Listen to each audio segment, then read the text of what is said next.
You told me, oh, actually, I've been a EDM DJ. What? It's funny, when I came to America and I was looking for a full-time job, recruiting was all I was offered. That question to me is so redundant. So many things change in 5 years. I fucking know where I'm going to be in 5 years. I'm 34. There's only so many years I've got until I've got that kind of energy that I keep doing it, keep starting from scratch. Listen, starting from scratch is tough. Thank you for joining, everyone. Today we have a live podcast with Rory Bebbington and the founder of Fabric, the recruiting company. And Rory, I'm glad and thank you for coming to our show. Yeah, thanks for having me, man. It's always good to chat to you. I was watching you, Rory, back, and I see that the way how you grow your company, and it really impresses me. Like, it's really awesome that a lot of people are working with you and they're happy. But today, and like, I decided I should bring in to our podcast, Rory. I think this is a very interesting story. And then you told me, oh, actually, I've been a EDM DJ. What? Hold on. How did that happen? How did you become a DJ, right? And then how did you move away from DJing into the recruiting? I'll keep this to condensed version because I could write a book or a movie on it. So I'll leave out some of the gory details. But how I got into DJing was I was in high school. And back then, 94, 95, I listened to a mixtape that my friend gave me, and I was like, oh, this is great.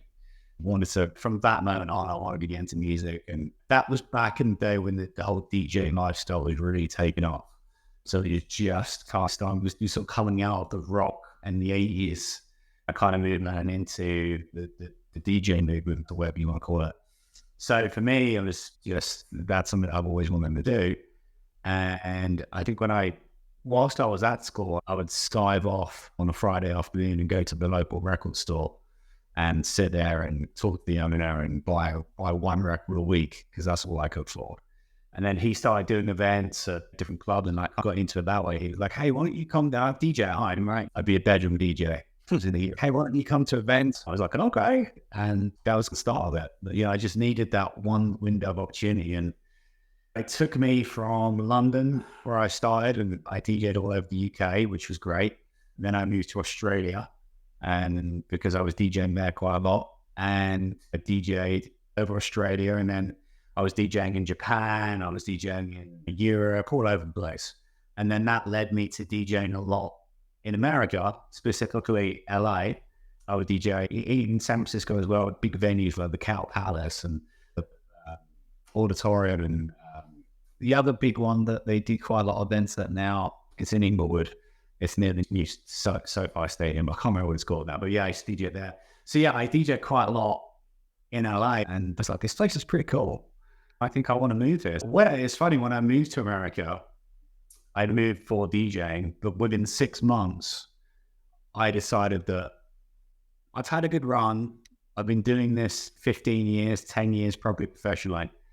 And it's weird. I never wanted to be one of those old guys still DJing to a bunch of young kids, right? So for me, I was like, this has been great. And it's been great through my 20s.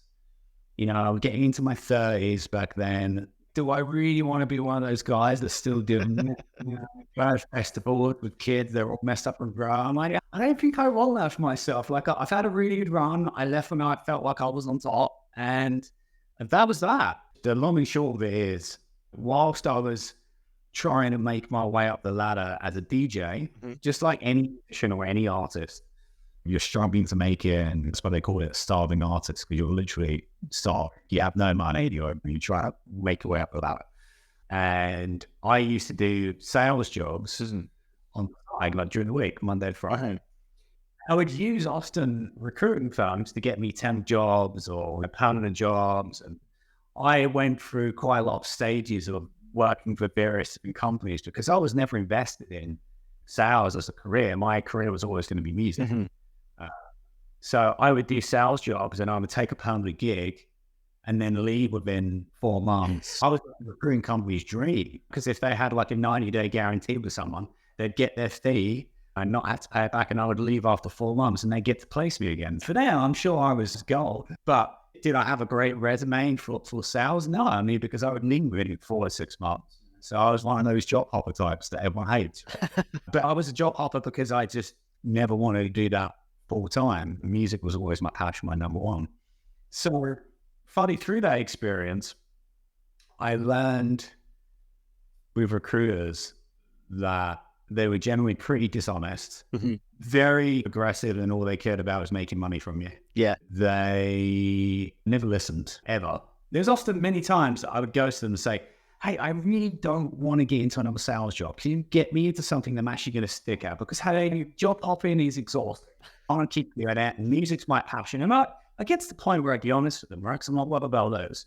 Can you get me in something in music, like maybe PR funds centered around music, or something that I can do that is not selling shoeboxes or selling software or whatever it might be. Yeah. You know, I sold everything. You name it, I've sold it. But they were like, okay, yeah, great. Yeah, we can definitely do that. But here's another sales job that we can get you into. I'm like, dude, where are you listening? Funny, when I moved to America, I was like, okay, I don't want to be a DJ anymore. I don't want to be one of those old guys that's doing it. What do I want to do? And I was like, well, I've got this sales background. I feel like I'm pretty good at sales. And I enjoy it, but I just didn't enjoy some of the jobs that I had, and I haven't did them. And I always remembered people talking to me often, even back in the UK, oh, before I do recruiting, you should be a recruiter. You'd probably be really good at it. And I'd always just laugh and go, I want to be one of you guys that just lies to people. Hey, like, I want to do that. But it's funny, when I came to America and I was looking for a full-time job, recruiting was all I was offered. Then abundance of recruiting firms here. And I was offered, I had 3 job offers from recruiting firms. One was a large recruiting firm called Deco, which I nearly took because I lived in Woodland Hills at the time. And you know LA. Yeah. It was Deep Valley, right? So I lived in Woodland Hills, and it was right around the corner from my rental. So I could literally walk there. And it was paying decent money. There was another one that I can't even remember, but I wasn't really interested in it. But and there was one from this startup recruiting firm. There was in El Segundo, right? El Segundo from Woodland Hills. Yeah, it's far away. It's a good trek, right? Yeah. And they were paying me like $30,000 less than the other company offered me. But there's an opportunity to start something from scratch. And me always being a kind of scrappy, if you think growing up from music, and I lived in the projects of London, so I was all like a scrappy kind of guy, just in general. I decided to take the one that was going to be very uncomfortable, and I probably wouldn't be able to eat for kind of going back 10 years. I'm like, you know what? I think I'm going to go back to that. So I did. And that's how I got into recruiting. So I started working for Talma, which was the best decision, one of the best decisions I ever made in my life. So you got into the recruiting, and you stick there for quite a while before you actually started your own agency, right? Yeah. Tell me this story. What was the trigger when you decided, okay, I think I want to do it on my own. I think I'm ready to start my own business. There was a couple of different triggers, and one of which was 2 years prior to me actually leaving. Now, I have nothing but great things to say about the owners of Talma and Mike. Without him, I wouldn't be here today. I can't say anything bad about him at all. He's nothing but good things to say. However, there was a time where we had a lot of turnover. And it wasn't really cultural, because I'd like to think the culture was pretty good. I think it was more from a compensation standpoint and people being rewarded and things like that. And I saw this trend, and there was nothing being fixed about it. And I was a director at the point. I think I was running Los Angeles, and I was director. The office was doing great. And we kept having this like turnover of people. And I'm like, man, I'm training these people, because we'd hire entry-level people where no experience. We train them, get into about the 9-month mark, and they'd leave and end up being an internal recruiter for one of our clients or someone else. I was like, we were just basically training the next batches of internal recruiters for companies. And what are we doing here? And that nothing is changing. And any idea I would have would often get disregarded, I would say is probably the appropriate word for it. So and at the point, I never really wanted to leave, but I knew that I had to do something drastic to make some change. I quit. This was 2014, I would say. And Mike called me and he said, "Hey, I don't want to leave. What's going on? I want to talk for it as a spec." He said, "What do you want? Do you need more money?" I was like, "No, it's not about me, dude. I want incentives for the staff." And he was a little baffled. He was like, "Wait, what? You want incentives for the staff?" I'm like, "Yeah, I want incentives for the staff. I don't want any more money. You pay me well. I want incentives for the staff. I want to try and stop good people from leaving." I busted my ass to develop and train and get them really good. And it was just like small things like bonuses and company trips and stuff like that. Incentives just to show that people like, "Hey, you're doing a great job," type deal, but monetary. So he agreed and we put some stuff in place. Now, did it stop everyone from leaving? No. But did it stop 50%? Sure. I would like to think that it did. He might disagree with me, but I would like to think that it did. And I also wanted to take on more. I wanted to impact more people. So I said to him, "Listen, I want you to give me a path to progression. I want to move up the ladder. I want to run multiple offices. I don't want to just be running LA. I've done a great job here in the last 5 years. We're like second highest performing office behind New York, which was the headquarters, Maitland HQ. Like San Francisco at the time was struggling. I was like, I want to take over that office. I want to run multiple offices." So he did. He gave me a path to get there, to be a VP, and I became a VP. I also knew that I needed to learn that skill set of remote management, managing managers that manage people versus, and I already had some of that skill set, but I wanted to do it at a bigger scale. If you think about a company and how a company scales, middle management is imperative. Yeah. Right? Because you have to delegate and you can't manage everyone. So a lot of people say, "Yeah, I run a 150 person company." Or they think automatically, "Oh, wow, that's a lot of people to manage." Really, I only manage 3. I manage a director that runs this and the VP that runs this and maybe the VP that runs that. And that's the director runs that. So you're really only managing 3 people. It might seem like a lot, but it's really not. The higher up you go, the less you should have to manage. So you have to have really good line managers or middle management to be able to manage that stuff. So you don't have to worry about it. So that was really important skill set for me to learn. So that was something I needed to learn that I didn't have. And I knew that one day I would probably go off and scratch the itch of running my own company. There's only so many times you can sit there with people telling you should do it. "Hey, why don't you run your own company? Hey, why don't you run your own company?" Clients, candidates, you name it. Until you're like, okay, I should probably give that a shot. The trigger for me, the second trigger, was really just timing.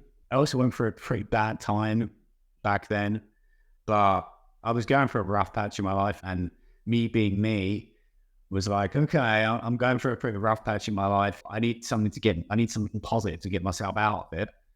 I was to leave the job that I've been at for 7 years and start my own company and really put myself in an uncomfortable spot, because that's pretty much what I've done all my life. Moving to different countries, starting from scratch every time, then starting as a DJ, then getting out of music and starting a completely new, different career with a company that I would have to get 3 forms of public transport to and not eat right for the week. But all that kind of stuff. I like uncomfortability in a lot of ways. Someone described it to me one time, one of my mentors, as putting yourself on edge. I think I probably put myself on too much of an edge sometimes, but I've also been classified as sadistic. Yeah, so for me, it was, I was going for a rough period in my life, and I decided that I needed something to put my energy into rather than drinking and God knows what else. And I ventured off into something positive before I spiral anymore. And I'd always wanted to run my own company, and that was the other trigger to do it. I'd love to say there was something else. There really wasn't anything else. I still loved my boss, Mike, and loves a lot of people that worked at the company, and it was time. 7 years, and there's 7 million years. And, It is a commitment. Yeah, 7 years. That's what.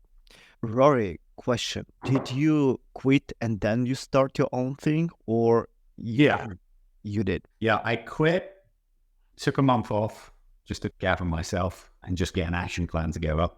And yes, then a month later, so I started Fabric, and I left Hana in December of 2015. I started Fabric in February of 2016. So this is important part, did you have a plan before you quit, or you was like, Yeah. I I had a, yeah. Did you work on this plan like along? How long it took you to develop your own? Okay, It took me a month. I actually didn't focus on it. The funny thing, the first time I quit, I did focus a bit on having a plan. The second time I quit, when I actually did go and start my own company, I didn't have any kind of plan, which, and that the first time I went back, the second time I did. So I took that month off to formulate a plan, realized I had some money in the bank. I just sold a house as well. I had some money in the bank. I was 34 at the time, I think, when I started Fabric. I was like, I'm 34. There's only so many years I've got until I've got that kind of energy that I keep doing it, keep starting from scratch. Listen, starting from scratch is tough. it is. Everyone that does it later in life, I applaud, because it's really, really, really tough. One of my good clients did it recently with an agency called Joust. His name is Ron, and I applaud him for doing it, because, man, like, starting any kind of business, especially a digital agency, but any kind of business later in life is tough. It certainly is. So anyone that's going to take the bold step to go do that at any time, but especially later in life, kudos. It's a big deal, and I will do always whatever I can to support those people that take that brave step. So no, I didn't have a plan. Was just like, knew that I needed to do it, and like, hey, I'm 34, got some money in the bank. I'm not going to do it now. I'm never going to do it. So let's just take that leap, because I'm really comfortable where I was, super comfortable, and I built up a great reputation within the company. Going back in time, would you started your business earlier? That's my question. Probably, yeah. Would I have started earlier?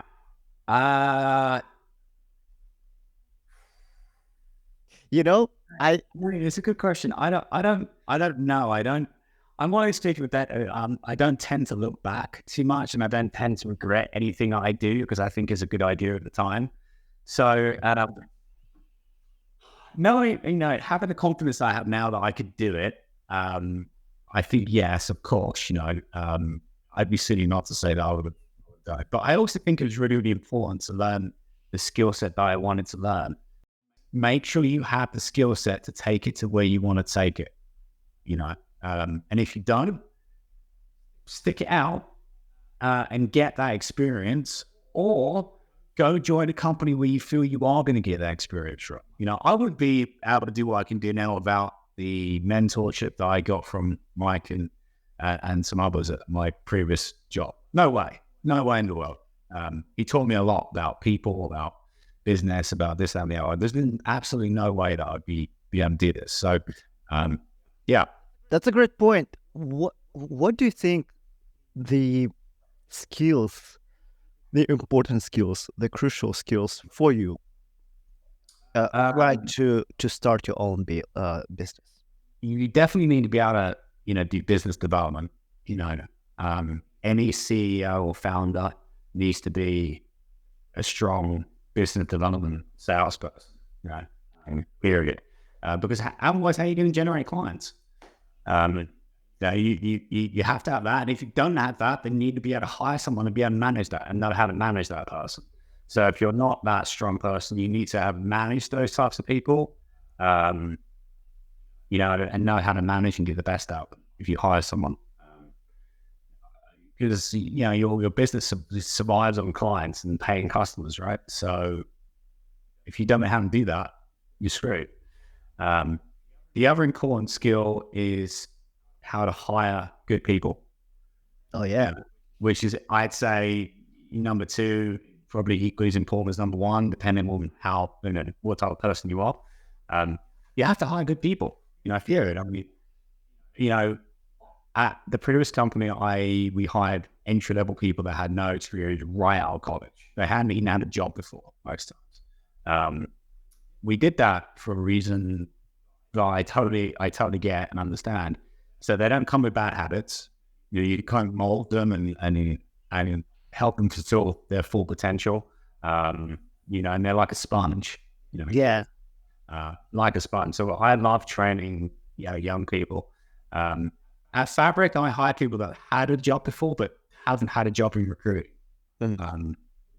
And again, not a knock on recruiters, because I have a lot of good friends that are in recruiting and they're wicked smart, wicked good and great. But a lot of them come with a lot of bad habits.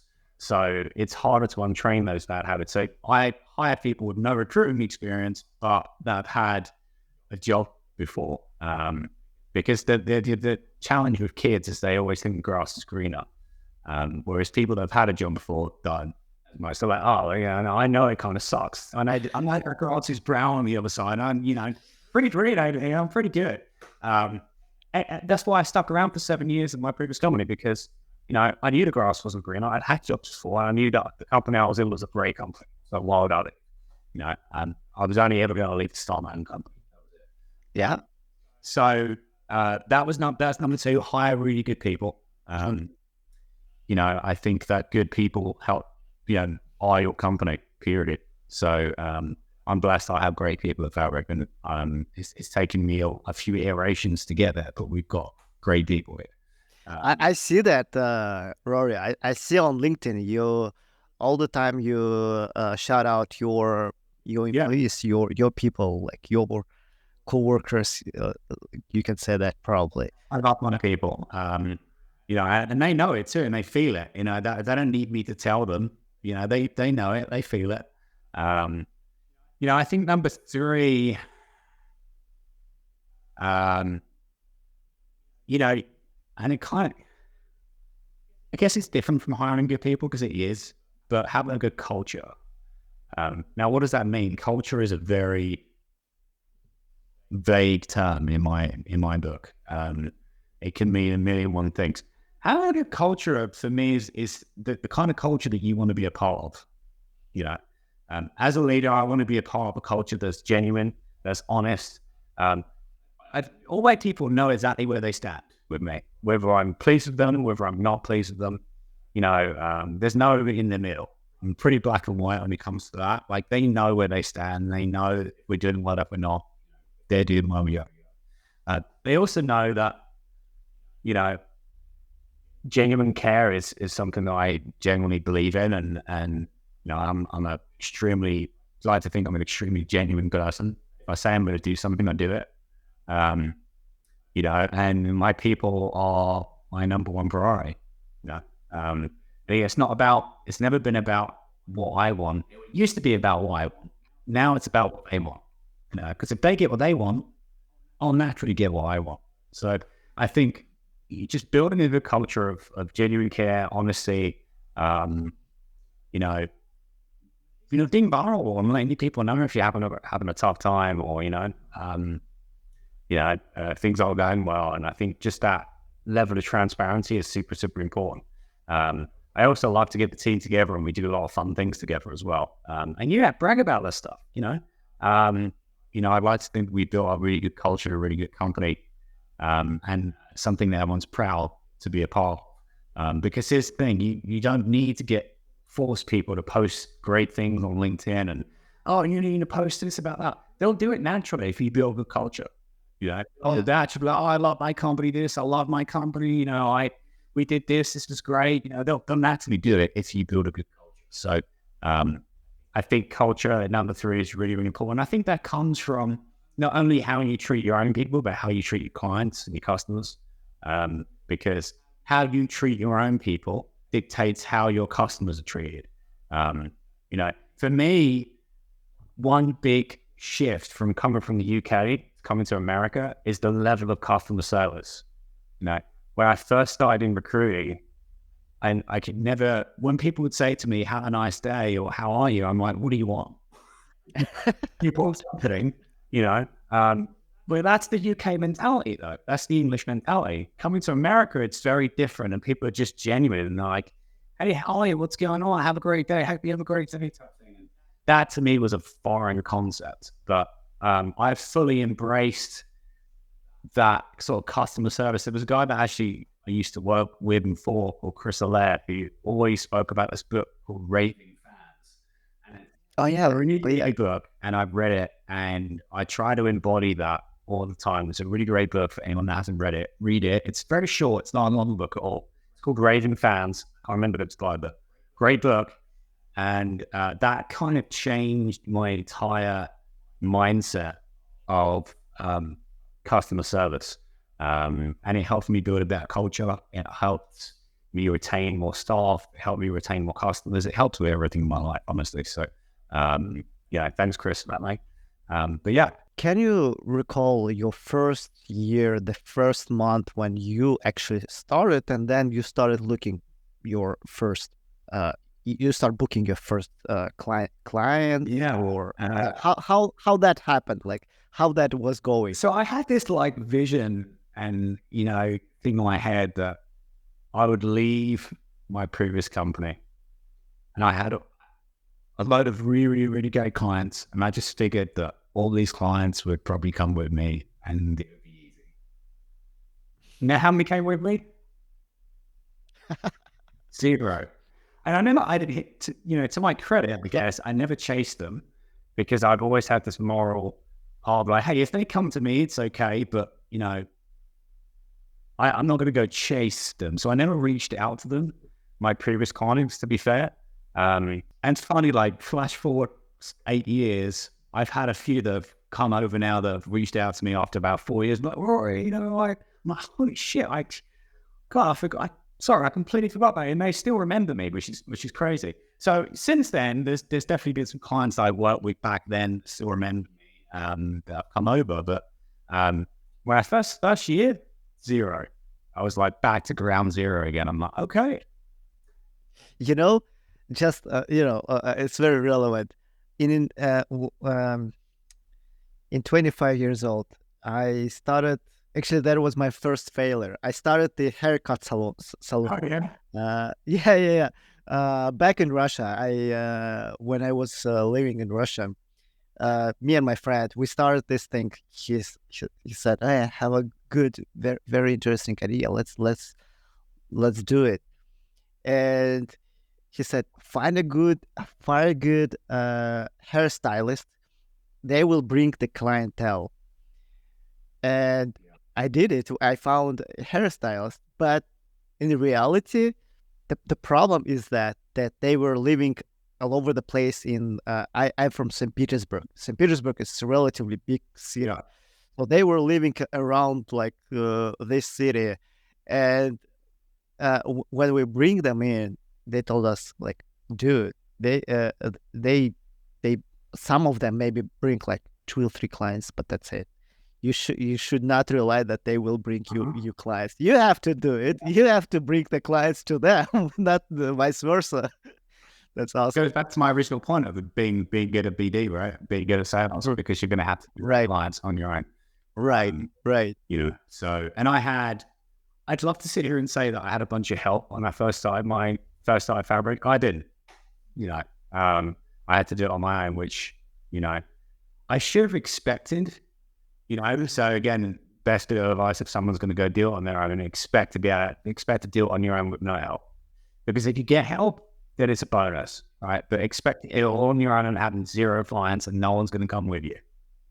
So how long it took you to get your first business, the first Oh, it's like the first month, which was great. okay. Yeah, I went hard, and it was his first month, but same thing I tell everyone. I was like, hey, mate, I think the good plan I had is I had enough money in the bank account that I could live comfortably to the lifestyle I was used to living for the next year or next 2 years.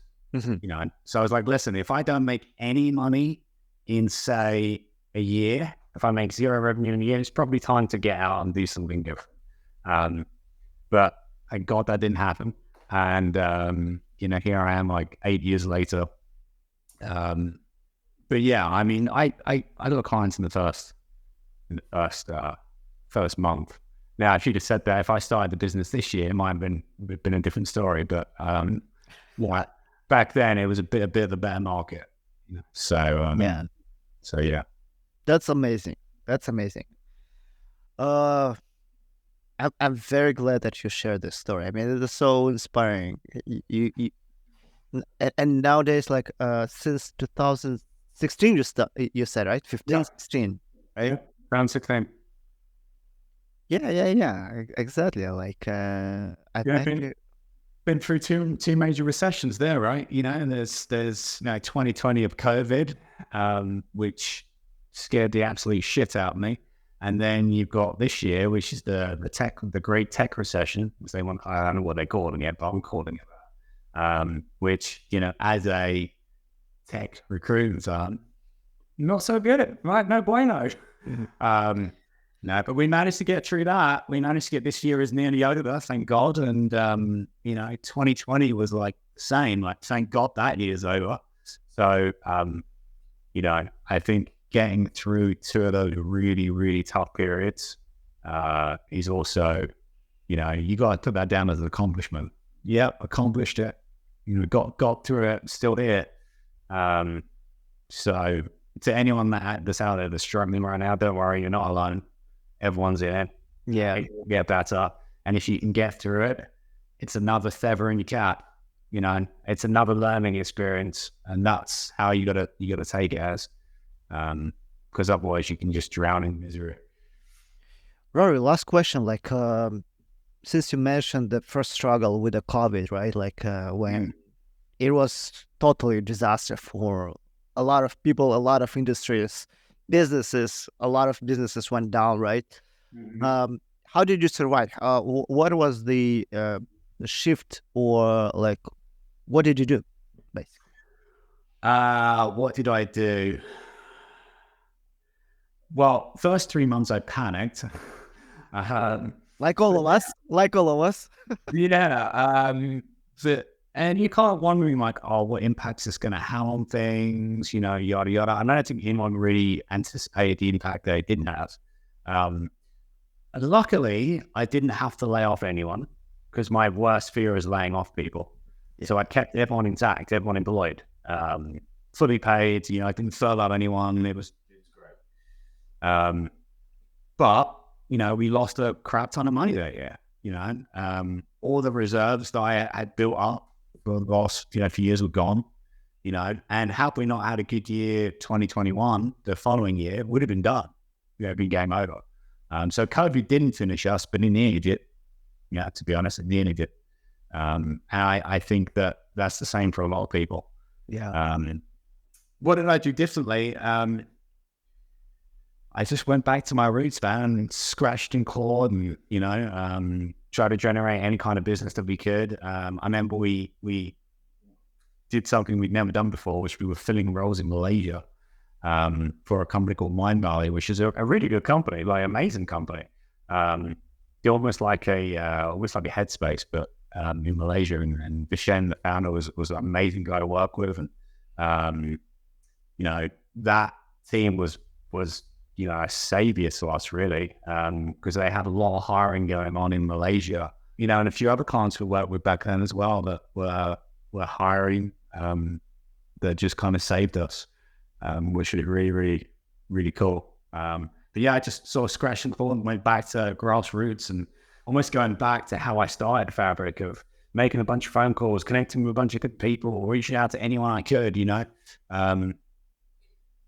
yeah, just trying my worst fear is letting go of anyone or laying people off. So I was really trying to keep people employed. It was a really, really tough time. This year was also equally as scary, but I don't think quite as scary. No, it wasn't as scary, but it was quite, it was out there.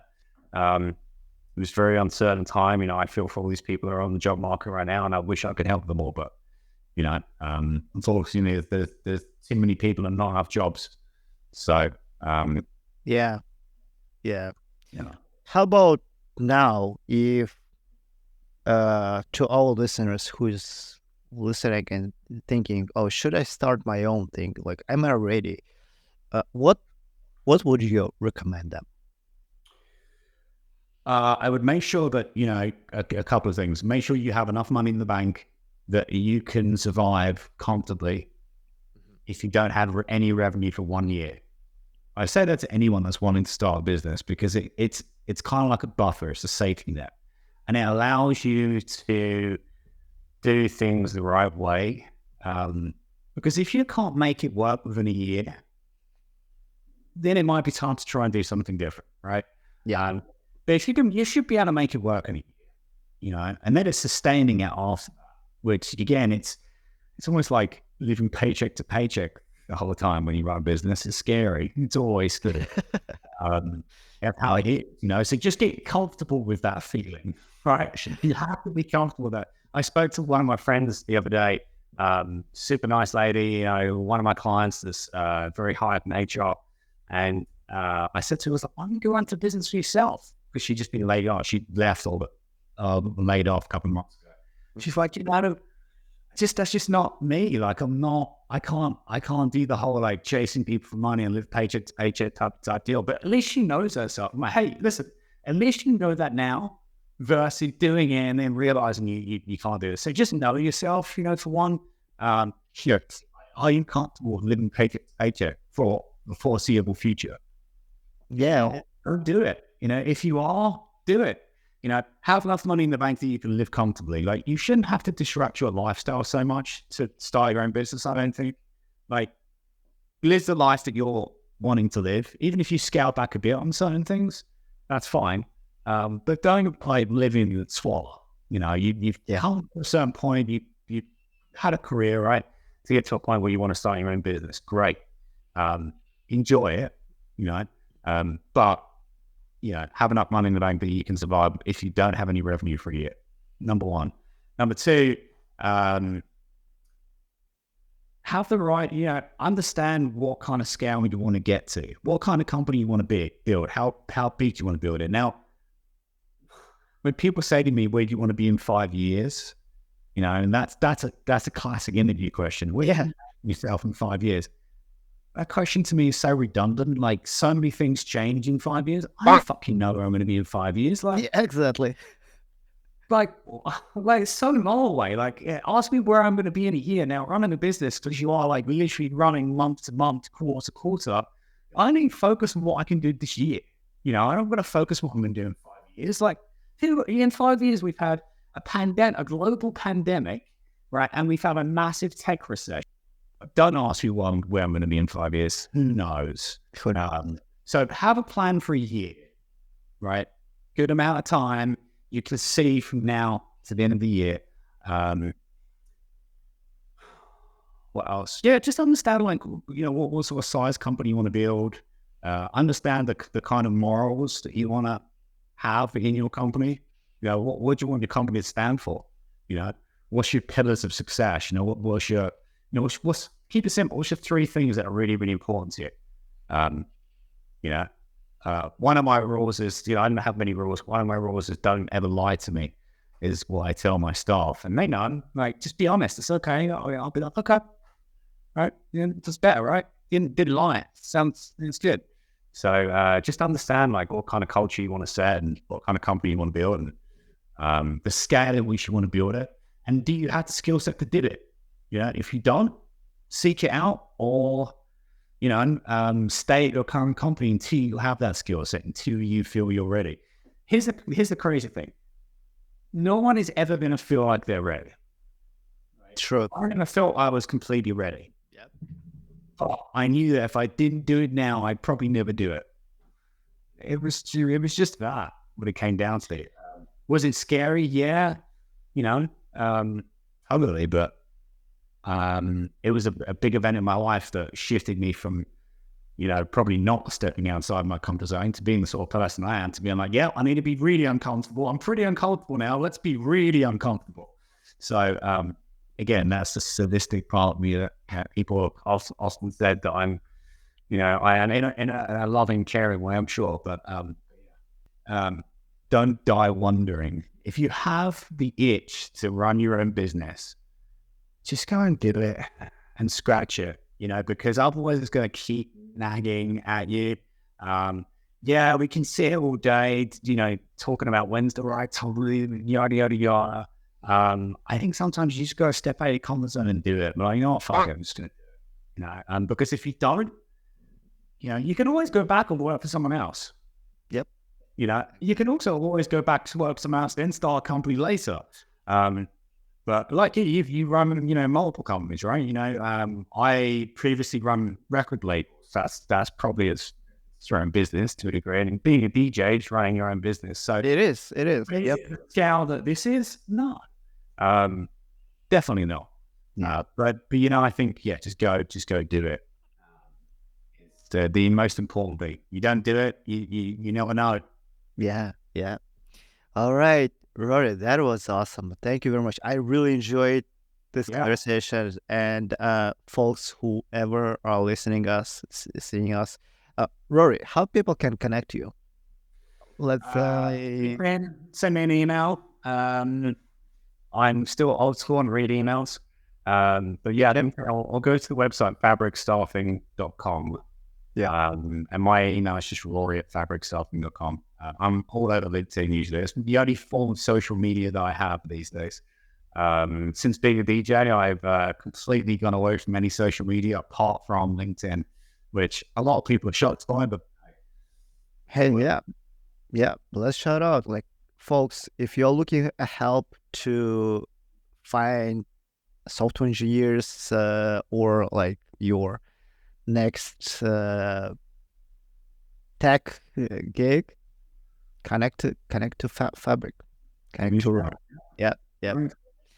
All right, thank you very much. Yep, thank you, and I'll talk to you next Saturday, guys. Thank you. Cheers.